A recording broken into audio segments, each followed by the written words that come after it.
Hello students, तो आज हम अपना चैप्टर आगे कंटिन्यू रखते हैं। तो कल हम की और टर्म्स पढ़ रहे थे इस चैप्टर में। तो आगे देखिए, मिल्क टीथ ये वाला यहाँ से स्टार्ट करते।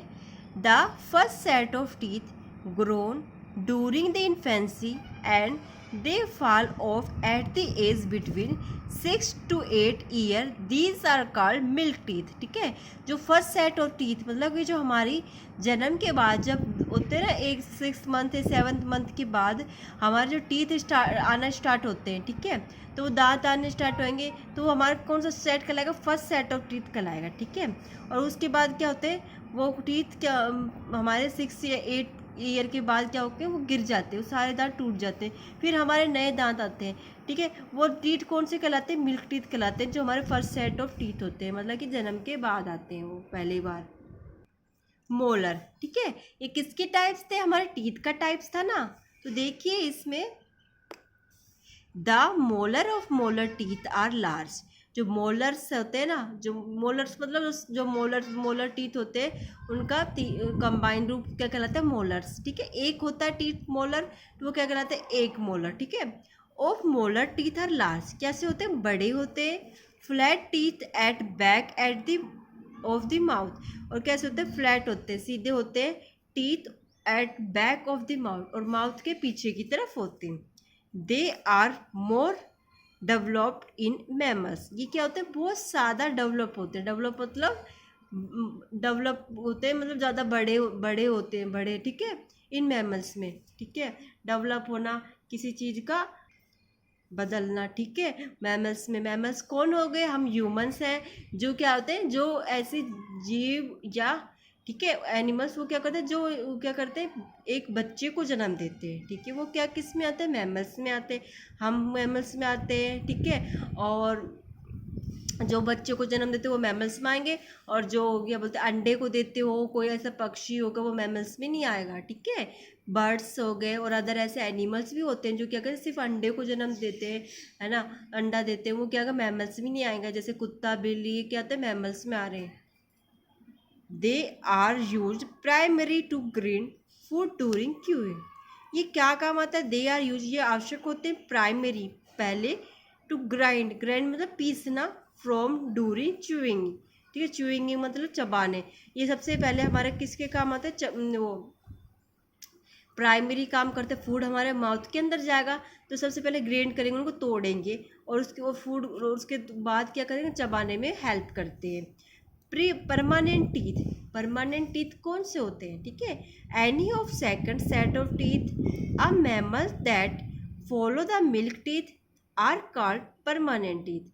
जो जैसे कि हमारा फर्स्ट सेट टीथ था, मिल्क टीथ कहलाया गया, लेकिन उसके बाद जो टीथ है 6 के 8 ईयर के बीच में, ठीक है, जो हमारे मिल्क टीथ सारे टूट गए, उसके बाद जो टीथ आए हमारे सारे, वो क्या कहलाएंगे? हमारे परमानेंट टीथ, क्योंकि उसके बाद हमारे टीथ नहीं आ सकते। अगर हमारे 10 साल की एज में, 15 साल की एज में कोई दांत टूट जाए, ठीक है, तो हमारा वो दांत दोबारा वापस नहीं आएगा। ठीक है, तो हमको क्या करना पड़ेगा? या तो डेंटिस्ट के पास जाके उसको वो आर्टिफिशियल टीथ लगवाना पड़ेगा।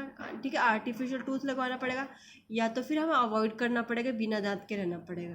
ठीक है, उसके बाद क्योंकि हमको वापस नहीं आएगा, तो इसलिए इसको क्या कहा जाता है? परमानेंट टीथ कहा जाता है। लेकिन हमारे 4 साल से पहले कोई दांत टूट जाता है, ठीक है, किसी गलती से, किसी एक्सीडेंट के थ्रू, तो वो हमारे वापस आ सकते हैं, क्योंकि वो मिल्क टीथ होते हैं।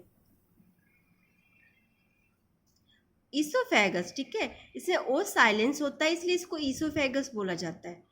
Oesophagus, the oesophagus is long, जो ईसोफेगस क्या होता है? लॉन्ग होता है। ईसोफेगस कहाँ पाया जा रहा था? ये हमारे डाइजेस्टिव सिस्टम में पाया जा रहा था। ठीक है, ईसोफेगस इज लॉन्ग, लंबा होता है। Muscular tube that connect your mouth to stomach, एक मस्कुलर ट्यूब रहती है। ट्यूब मतलब एक नली मान लो, ठीक है, नली, एक पाइप मान लो। और पाइप क्या काम करता है? वो एक माउथ से लेके हमारे एलिमेंट्री कैनाल तक, या माउथ से लेके हमारे एलिमेंट्री कैनाल जहाँ स्टमक प्रेजेंट है, वहाँ तक फूड को पहुँचाने का वर्क करता है। स्यूडोपोडिया, ठीक है, इसमें भी पी साइलेंट, इसको स्यूडोपोडिया बोले जाएगा। Pseudopodia are temporarily and cytoplasm filled part of the cell wall that are able to change their form in order to the move, जो स्यूडोपोडिया है वो कहाँ प्रेजेंट था? Temporarily and cytoplasm.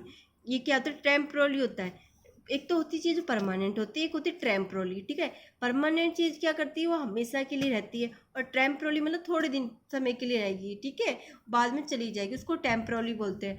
ये pseudopodia क्या होता है? टेम्पोरली होता है। और cytoplasm fill the part of cell, और किसका पार्ट? सेल का पार्ट वो फील करता है।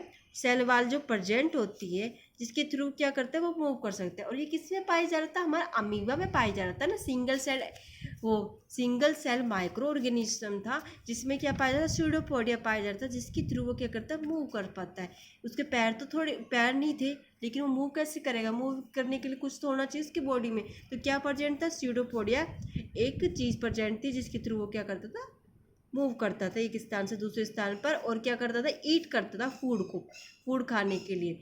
उस अब कोई भी एनिमल होगा, कोई माइक्रो ऑर्गेनिज्म भी होगा, उसको जीने के लिए क्या करना पड़ता है? फीडिंग करनी जरूरी है। फीडिंग कैसे करेगा? अब एक प्लांट थोड़ी है जो एक स्थान पर रहेगा तो उसको फूड मिल जाएगा। तो वो क्या करेगा? दूसरे स्थान से तीसरे स्थान में जाता रहेगा। तो वो चीज़ के लिए उसको क्या चाहिए? पैर चाहिए, या कुछ चीज़ ऐसी चीज़ चाहिए जिसके थ्रू वो जा सके। तो स्यूडोपोडिया क्या प्रेजेंट होता है? अमीबा में प्रेजेंट होता है, जिसके थ्रू वो क्या करता है? मूव कर पाता है। Rumen is the large first component of the stomach of ruminant, in which cellulose is broken down by the action of sympathetic microorganisms. Rumen क्या होता है? लार्ज फर्स्ट कंपोनेंट होता है स्टमक में ऑफ ए रूमिनेंट, जो ruminant में present होता है, in which cellulose is broken down the sympathetic microorganism. जैसे कि जो कोई माइक्रो ऑर्गेनिज्म होता है, वो क्या करता है? सेलुलोज को तोड़ देता है। ठीक है, वो प्रोसेस क्या कहलाती है? Ruminant are mammals that are able to acquire nutrients from plant-based. Cellulose is broken down by the action of symbiotic microorganism. Ruminant क्या होते हैं? मैमल्स में पाया जाता है। एक्वायर्ड न्यूट्रिशन, एक्वायर मतलब क्या होता है? जिसमें वाटर प्रेजेंट हो। ठीक है, वाटर प्रेजेंट हो उसको एक्वायर्ड मीडियम बोलते हैं। जैसे कि हम बोला जाए एक्वायर्ड मीडियम में रहने वाले एनिमल, मतलब जल में रहने वाले एनिमल्स। ठीक है, एक्वायर्ड न्यूट्रिशन, एक्वायर्ड में जल में जो प्राप्त होने वाला न्यूट्रिशन होता है from plant based food by fermenting in the specialized stomach period or digestion principally through microbial action. जो माइक्रो ऑर्गेनिज्म होते हैं, जो वो उसमें होते हैं, वाटर में होते हैं, वो क्या करते हैं? किसके थ्रू क्या करेंगे? माइक्रो ऑर्गेनिज्म होंगे। फूड किससे लेंगे? न्यूट्रिशन किससे लेते हैं? एक्वायर्ड मीडियम में लेंगे। ठीक है, और किससे लेंगे? प्लांट में, या फूड किससे जो वेस्ट होगा उनसे लेंगे। आगे देखिए, रूमिनेशन, ये क्या कहलाता है? The action of chewing the cud cow slow down their rumination. जो एक्शन किए जाते हैं क्रीविंग, जैसे कोई गाय होती है, भैंस होती है, ठीक है, काउ होती है, बफेलो होती है, वो क्या करती है? अपना जो फूड होता है, वो चारा होती है, वो क्या करती है? उसको खा जाती है फटाफट। ठीक है, लेकिन उसको क्या करती है? थोड़ी देर बाद जैसे आराम से बैठेगी, फिर उसको क्या करती है? जो स्टमक में जो उसको पचाएगा, वो खाना जो उसका पचेगा नहीं, वो डाइजेस्ट नहीं होगा, वो क्या होगा? उसका मुंह पे आएगा, और जिसके थ्रू वो क्रेविंग करेंगे, चबाती रहेंगे। वो क्या होता है? हमने देखा होगा कि गाय भैंस होती है, वो चबाती रहती है बहुत देर से, उनके मुंह पे क्या होता है? बहुत सारा झाग निकलने लगता है। तो वो प्रोसेस क्या कहलाएगी? रूमिनेशन। सैलिवेटरी ग्लैंड, ठीक है, वो क्या होती है? सैलिवरी ग्लैंड, ये कहाँ पाई जाती है? हमारे माउथ में पाई जाएगी। हमारी लसिका उसको बोलते हैं, जिसके थ्रू क्या होती है? टंग में पाई जाती है, माउथ में पाई जाती है, जिसके थ्रू हमारे को फूड का टेस्ट लगता है। हमको को लगता है ये खट्टा है, ये मीठा है, ये नमकीन है, ये कड़वा है। किसको लगता है? क्योंकि सैलिवरी ग्लैंड प्रेजेंट होती है हमारी टंग में, हमारे माउथ में, जिसके थ्रू हमको फूड का टेस्ट पता लगता है। Salivary gland are found around your mouth and थॉट। ये कहाँ पर जाते हैं? अपने माउथ के अंदर। और थॉट मतलब किसको बोलते हैं? हमारे गले में।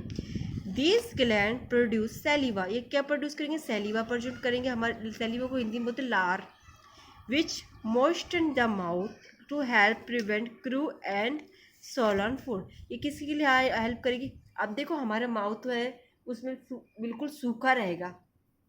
ठीक है, कोई भी हमारा कोई भी सैलिवा नहीं होगी, कोई लार नहीं होगी, ना कुछ होगा, तो क्या होगा, हमारा फूड खाएंगे तो हमारे को वो अंदर से निगला नहीं जाएगा, ठीक है। तो हमारे क्या प्रेजेंट होता है, माउथ में सैलिवल ग्लैंड प्रेजेंट होती है, जिसके थ्रू वो सैलिवा का सिक्रेशन करेगी, जो क्या करेगा, हेल्प करेगा माउथ में मॉइस्चर करेगा, ठीक है, मॉइस्चर करेगा। और मॉइस्चर के थ्रू क्या होगा, हमको फूड चबाने में हेल्प करेगा और हेल्प करेगा हमको उसको निगलने में। सैलो मतलब क्या होता है, निगलना किसी फूड को। विली क्या होती है, villi are specialized from absorption in the small intestine as they have a thin wall. Villi कहाँ प्रेजेंट होती है, एक स्पेशलिस्ट क्या होती है, जो हमारे स्मॉल इंटेस्टाइन में विली प्रेजेंट होती है, जो क्या होती है, एक जो एब्जॉर्प्शन का काम करती है, और ये फिंगर लाइक स्ट्रक्चर होती है, मैंने पहले बताया था आपको। और one cell thick which enable to shorter diffusion path. They are large surface area, so they will efficient absorption of fatty acid and grease load into the bloodstream. ये कहाँ पाई जाती है, हमारे स्मॉल इंटेस्टाइन में प्रेजेंट होती है, ठीक है। फिंगर लाइक स्ट्रक्चर मैंने बताई थी आपको लेसन में। और क्या करती है, ये वर्क करती है हमारे फूड में एब्जॉर्बन अवशोषित करने को, फूड को अवशोषित कर लेगी, और जिसके थ्रू हमारे जो हमारे अदर पार्ट्स होंगे, ब्लड वेसल्स होगी, तो ब्लड वेसल में न्यूट्रिशन प्रोवाइड कर दी जाएंगे, और वो कहाँ पहुँचा दिए जाएंगे, हमारे अदर ऑर्गन को। तो आगे देखिए, सलाइवा क्या होती है, saliva is clear liquid made by salivary glands in your mouth area. अभी मैंने बताया था सलाइवा कहाँ प्रेजेंट होती है, किससे मिलकर बनी होगी, सैलिवरी ग्लैंड क्या करेगी, इसको सीक्रेट करेगी, उसको भेजेगी, और उससे ये कहाँ प्रेजेंट होती है, हमारे माउथ एरिया में प्रेजेंट होती है। वो क्या हो जाएगी, सलाइवा कहलाएगी, जिसके थ्रू हमको फूड का टेस्ट भी लगता है और हमको चबाने में हेल्प मिलती है, हमारे फूड माउथ में मॉइस्चर रहता है, और फूड को सैलोन फूड मतलब फूड को निगलने में भी हेल्प करता है, ठीक है। तो आपको ये पता लग गया होगा इस चैप्टर में की और टर्म्स, मैंने पूरा लेसन पढ़ा दिया। तो कल मैं आपको बताऊंगी पॉइंट्स टू रिमेंबर वाला पोर्शन, ठीक है। तो आपका होमवर्क है कि इसको जो मैंने आज पढ़ाया है, इतना सा पोर्शन पढ़ाया है, लेकिन इसको क्या करना है, आपको दोबारा रीड करना है, और जो कुछ समझ में नहीं आता तो इस वीडियो को दोबारा देखना है, ठीक है। Thank you.